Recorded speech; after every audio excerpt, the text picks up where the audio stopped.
Assalamualaikum warahmatullahi wabarakatuh. Di sini kami dari kelompok 3 yang beranggotakan 4 orang. Saya Dika Azara, Saya Nur Intan Ahmadini. saya Nadine Karisa Ramadhani, Saya Nurul Febiola. akan menampilkan video tentang tata ruang kelas di PAUD, model kelompok. Silakan menyaksikan. Bye-bye. Model pembelajaran berdasarkan kelompok dengan kegiatan pengaman merupakan pola pembelajaran di mana anak dibagi menjadi beberapa kelompok dan masing-masing kelompok melakukan kegiatan yang berbeda-beda secara bergantian. Kegiatan di kelompok merupakan kegiatan utama yang harus dilakukan anak, di mana guru mendampingi kelompok anak, memberikan dukungan sesuai kebutuhan anak, serta memastikan anak menyelesaikan kegiatan sesuai yang diharapkan. Kemudian, guru mempersilakan anak untuk berpindah ke kegiatan berikutnya atau kegiatan pengaman. Halo semuanya, yuk kita intip bersama bagaimana serunya tata kelas model kelompok di PAUD. Halo, jadi di sini ada ruang kelompok membaca loh. Tersedia meja-meja kelompok yang nyaman untuk anak-anak. Meja ini digunakan agar bisa duduk bersama, membaca buku, mendengarkan cerita, belajar membaca doa-doa, dan saling berbagi pengalaman. Dengan duduk berkelompok, anak belajar bersama, bergiliran, serta menghargai teman. Kegiatan membaca pun menjadi lebih seru karena dilakukan bersama, bukan hanya sendiri loh. Dan meja kelompok juga membuat suasana lebih hangat, anak bisa berdiskusi sederhana tentang isi cerita, menunjukkan gambar yang menarik, bahkan sering bercerita dengan bahasa mereka sendiri. Melalui kelompok membaca, anak tidak hanya belajar huruf dan dapat cinta membaca. Oke, selanjutnya lanjut ke meja yang kedua.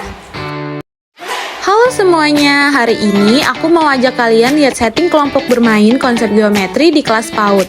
Jadi di area ini kita nggak cuma pakai balok kayu, tapi juga ada puzzle geometri dan papan geometrik. Jadi setting kelompok bermain geometri dengan berbagai media ini bukan cuma seru, tapi juga jadi cara asik buat anak belajar matematika dasar sambil main.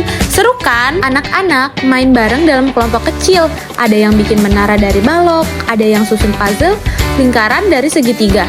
Bahkan ada yang coba bikin pola di papan geometri. Dari sini mereka belajar mengenal bentuk, ukuran, warna, sambil melatih kreativitas dan kerjasama. Kelompok berikutnya akan dijelaskan oleh Nurul. Bye semua! Oke, next ke meja yang ketiga. Lanjut. Di sini ada setting meja kelompok mewarnai loh. Kalian tahu tidak apa itu setting meja kelompok mewarnai?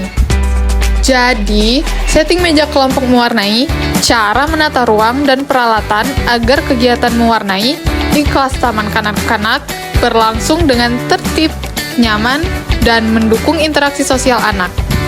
Lalu ada tujuannya juga loh. Apa sih tujuannya? Tujuannya itu ada 3. Yang pertama, mendorong kerjasama dan komunikasi antar anak dalam satu kelompok. Yang kedua, membantu anak belajar berbagi alat dan menunggu giliran. Dan yang terakhir, menciptakan lingkungan belajar yang kondusif dan menarik minat anak untuk berkarya. Balik lagi sama aku. Nah, sekarang kita masuk ke zona berkumpul. Zona ini menjadi tempat favorit anak-anak untuk memulai dan menutup kegiatan setiap hari. Di sini, anak-anak duduk melingkar di karpet atau tikar. Guru bisa mengajak mereka bernyanyi, bercerita, berdoa, atau sekedar ngobrol santai sebelum memulai.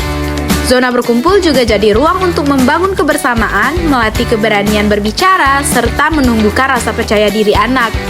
Dengan penataan yang hangat dan nyaman, zona ini bikin suasana kelas lebih akrab, interaktif, dan penuh keceriaan. Selanjutnya ada kegiatan pengaman yang berfungsi sebagai alternatif bagi anak yang lebih cepat menyelesaikan kegiatan di kelompoknya, dan juga untuk sarana transisi anak untuk berpindah dari satu kegiatan ke kegiatan lainnya, melatih kesabaran dan mengendalikan perilaku anak saat menunggu giliran, serta pemenuhan minat anak terhadap kegiatan yang disediakan guru. Pada kegiatan pengaman harus mempertimbangkan karakteristik dan minat anak terhadap kegiatan, bahan dan alat main, atau apapun yang ada di lingkungan sekitar anak.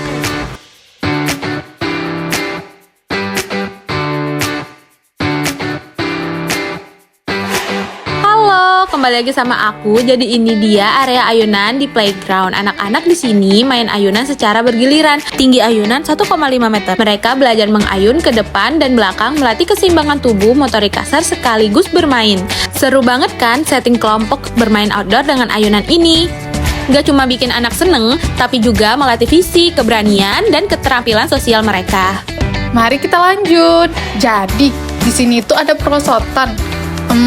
Perosotan itu bentuk kegiatan bermain motorik kasar loh. Nah, pengertiannya untuk setting kelompok naik perosotan itu, anak-anak itu dibagi menjadi kelompok kecil, seperti 4-6 anak. Ukuran perosotan ini 1,5 meter. Kemudian, secara bergiliran, naik tangga perosotan dan meluncur ke bawah. Setelah selesai, anak kembali ke antrian kelompoknya. Halo, ayo lanjut. Di area outdoor ini, anak-anak diajak bermain seru dengan panjat tali. Melalui kegiatan panjat tali, anak belajar melatih kekuatan otot tangan dan kaki, melatih keseimbangan sekaligus keberanian untuk mencoba tantangan baru. Dan juga biasanya ukurannya 1-2 meter untuk anak usia 3-6 tahun. Lanjut, di sini ada terowongan ban. Terowongan ban jadi media yang menyenangkan untuk merangkak, bersembunyi, dan melatih koordinasi tubuh. Wah, seru banget nih. Anak-anak sedang bermain kelompok lompat-lompatan di luar kelas. Dengan penuh semangat, mereka melompat dari satu titik ke titik lain sambil tertawa gembira. Bukan hanya sekedar main, kegiatan ini juga melatih otot kaki loh, keseimbangan, dan keberanian mereka. Anak-anak belajar menunggu giliran, memberi keseimbangan dan pada teman, menikmati kebersamaan. Suasana ramai, ceria, dan penuh energi positif.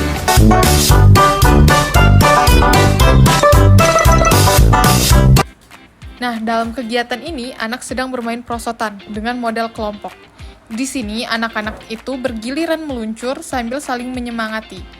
Nah, dalam bermain perosotan ini, ada aspek perkembangannya juga loh, seperti motorik kasar melalui gerakan naik turun, sosial emosional lewat berbagi dan bekerja sama, bahasa melalui sorakan dan percakapan sederhana, serta kognitif melalui keberanian dan rasa ingin tahunya. Halo, jadi di sini aku mau jelasin model kelompok ayunan merupakan kegiatan bermain yang menyenangkan sekaligus menstimulasi 6 aspek perkembangan anak usia dini saat bermain. Anak melatih fisik motorik melalui keseimbangan dan koordinasi kognitif dengan memahami sebab akibat gerak, bahasa lewat komunikasi dan instruksi, sosial emosional melalui berbagi dan menunggu giliran. Halo semuanya, hari ini anak-anak sedang bermain panjat tali. Aktivitas ini terlihat sederhana, tapi punya banyak manfaat loh. Gerakan ini juga membantu melatih koordinasi mata dan tangan serta kaki. Tidak hanya fisik, panjat tali juga menumbuhkan keberanian dan rasa percaya diri. Anak belajar mengatasi rasa takut, mencoba hal baru, dan merasa bangga saat berhasil mencapai puncak. Saat mereka memegang, menarik, dan melangkah naik ke tali, tubuh anak berlatih motorik kasar, terutama kekuatan otot tangan, kaki, keseimbangan tubuh. Dan yang tak kalah penting, lewat permainan ini anak belajar sosialisasi seperti menyemangati teman atau bergiliran saat memanjat. Jadi, panjat tali bukan hanya permainan seru, tetapi juga sarana belajar yang mendukung perkembangan anak secara menyeluruh. Wah, seru juga ya. Nah, sekarang lihat nih, mereka sedang asik bermain kelompok di outdoor dengan mengikuti titik-titik yang telah kita tentukan. Mereka belajar sambil bergerak, melatih konsentrasi, keseimbangan, dan tentunya kekompakan. Permainan sederhana ini bukan cuma seru, tapi juga membantu perkembangan motorik kasar dan koordinasi tubuh mereka. Halo semuanya, sekarang kita berada di area berkumpul. Disinilah anak-anak duduk bersama dalam suasana hangat dan nyaman. Area ini biasanya digunakan untuk berdoa sebelum melakukan aktivitas, mendengarkan cerita, bernyanyi, atau berbagi pengalaman. Melalui kegiatan berkumpul, anak belajar disiplin dan kebersamaan karena mereka duduk rapi, memperhatikan guru, dan saling menghargai teman. Area ini juga membantu menumbuhkan kemampuan sosial dan komunikasi ketika anak mendengarkan, bertanya, atau menyampaikan pendapat. Nah, selanjutnya di sini ada anak-anak yang sedang asik bermain di meja pengaman yang berisi plastisin dan main masak-masakan. Saat mereka menekan dan membentuk plastisin, jari jemari berlatih sehingga motorik harus semakin berkembang. Lewat permainan masak-masak, anak juga belajar sosialisasi, berbagi peran, menawarkan makanan pada teman, dan berkomunikasi dengan gembira. Selain seru, kegiatan ini menjadi transisi yang nyaman sebelum masuk ke aktivitas berikutnya. Dalam kegiatan menggambar dengan model kelompok, anak-anak bekerja sama di satu meja. Aktivitas ini menstimulasi motorik halus melalui gerakan tangan saat memegang krayon, sosial emosional lewat kerjasama dan berbagi alat, bahasa melalui diskusi atau penjelasan sederhana tentang gambar, serta kognitif melalui kreativitas dan perencanaan gambar. Kegiatan menggambar kelompok sekaligus melatih kebersamaan, komunikasi, dan ekspresi diri secara menyenangkan. Halo semuanya, selamat datang di ruang kelompok membaca. Tempat di mana setiap halaman membawa kita ke dunia baru. Di sini kita nggak cuma membaca, tapi juga belajar memahami cerita, berbagai ide, dan berdiskusi serta dengan teman-teman. Dengan membaca, kita dapat menemukan motivasi baru, terus belajar memperkarya keterampilan berbicara, serta mengasah kreativitas lewat gambar atau tulisan. Yang paling seru nih, kita juga belajar bekerja sama, menyelesaikan tugas bersama-sama, dan mendengarkan pendapat orang lain. Jadi, di ruang ini kita nggak hanya tambah pintar, tapi juga semakin dekat dengan teman-teman melewati bekerja sama. Ayo kita membaca dan juga berpetualangan bersama teman-teman. Halo semuanya, balik lagi sama aku. Di sini aku mau jelasin model kelompok bermain balok, membantu menstimulasi fisik motorik, berkembang melalui keterampilan motorik halus saat menyusun dan menata balok. Kognitif terasa ketika anak mengenal bentuk, warna, ukuran, serta memecahkan masalah agar bangunan seimbang. Bahasa berkembang lewat percakapan, menyebut nama balok, dan bercerita tentang hasil karya. Sosial emosional terlihat saat anak bekerja sama, berbagi balok, dan belajar menunggu giliran. Sekian video dari kami akhiri. Wassalamualaikum warahmatullahi wabarakatuh.